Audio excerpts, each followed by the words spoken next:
Hi friends, இன்றைக்கி நம்ம என்ன விளாக் பார்க்க போகிறோன்னா, வேண்டியதை அள்ளி தரும் பெருமாள் மிதக்கும் கல்லில் 18 அடி நீளமுள்ள பெருமாள் எங்கே இருக்கார் அப்படின்றத வாங்க வீடியோக்குள்ளே போய் பார்க்கலாம்.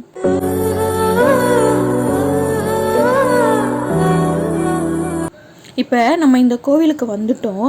இது பார்த்திங்கன்னா 1600 வருஷம் பழமையான கோயில் அப்படின்னு சொல்கிறாங்க. இந்த பெருமாள் பார்த்திங்கன்னா நம்ம என்ன வேண்டுனாலும் அது அப்படியே தருவாராம், பண கஷ்டத்தையும் நீக்குவார் அப்படின்னு சொல்கிறாங்க. இந்த கோயில் பார்த்திங்கன்னா ஒரு மன்னரால் கட்டப்பட்டது அப்படின்னு சொல்கிறாங்க. நடிகர்களாம் கூட காலையில் 4:30 மணிக்கு வந்து இந்த கோயிலுக்கு வரதா இங்கே சொல்கிறாங்க. இப்போ நம்ம இந்த கோயிலுக்குள்ளே வந்துட்டோம்.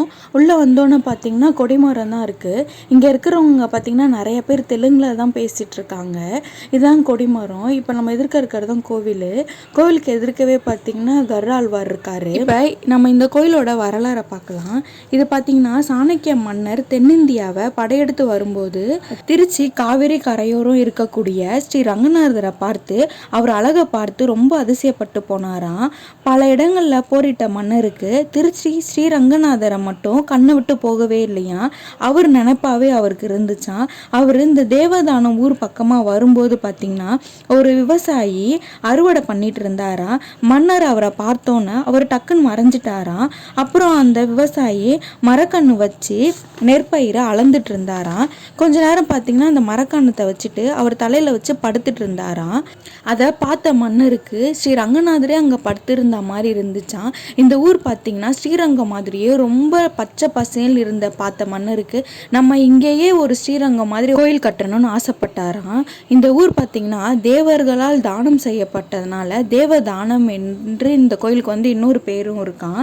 இந்த சாமி சிலையை செய்வதற்கு இமயமலைக்கு போய் ஒரு பெரிய கல்லை எடுத்துட்டு வரணும்னு மன்னர் ஆசைப்பட்டாராம். அந்த கல்லை போய் எடுத்துட்டு வரும்போது அந்த கல் ஆற்றுல அடிச்சுட்டு போயிருச்சான். அப்போ பார்த்தீங்கன்னா அந்த கல் முழுகவே இல்லையா. முழுகாத போது அந்த மன்னர் ரொம்ப ஆச்சரியப்பட்டு நின்னாராம். அப்போ அங்கேருந்து அறிஞர்கள் கிட்ட அவர் கேட்டாராம், இது என்ன கல் அப்படின்ட்டு. அதுக்கு அவங்க சொன்னாங்களாம், இது சால கிராம கல், இது வந்து தண்ணியில் மிதக்க தான் செய்யும் அப்படின்னு.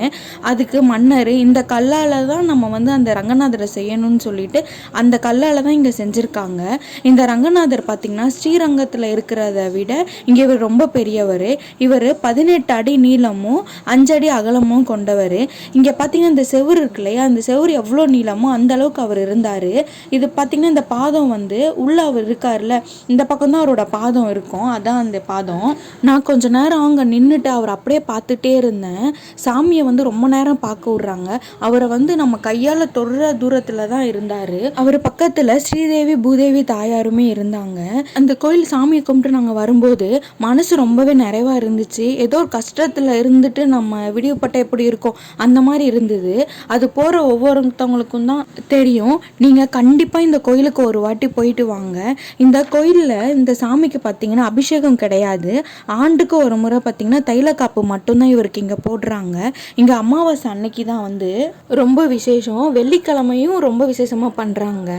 வெள்ளிக்கிழமை அன்னைக்கு 11 வாரம் நெய் தீபம் இங்கே போட்டோன்னா நம்ம நினச்சது எல்லாமே நடக்கும் அப்படின்னு சொல்கிறாங்க. பண கஷ்டம், திருமண தடை, வேலை இல்லாதவங்களுக்கு எல்லாரும் இந்த மாதிரி விளக்கு போட்டால் நினச்சது நடக்கும்னு சொல்கிறாங்க. திருச்சி ஸ்ரீரங்கம் போனால் என்ன பலன் கிடைக்குமோ அதே பலன் இங்கேயும் கிடைக்கும் அப்படின்னு சொல்கிறாங்க. கண்டிப்பாக நீங்கள் ஒரு வாட்டி இந்த கோயிலுக்கு வாங்க. இந்த கோயிலுக்கு வட ஸ்ரீரங்கம்னு அப்படின்னு இன்னொரு பேரும் இருக்குது. இந்த கோயில் பார்த்திங்கன்னா நம்ம மீஞ்சூரில் இருந்து தான் வரணும். பொன்னேரியில் இருந்துமே வரலாம். மீஞ்சூர்லேருந்து பார்த்திங்கன்னா நீங்கள் ட்ரெயின்லையும் வரலாம். ட்ரெயினில் அங்கே நீங்கள் இறங்கிட்டு ஆட்டோ இருக்குது. அந்த கோயிலுக்கு பார்த்திங்கன்னா அங்கேருந்து ஒரு 2 கிலோமீட்டர் தான் இருக்கும். ஆட்டோலேயே உங்களை கூட்டிகிட்டு போயிட்டுருவாங்க.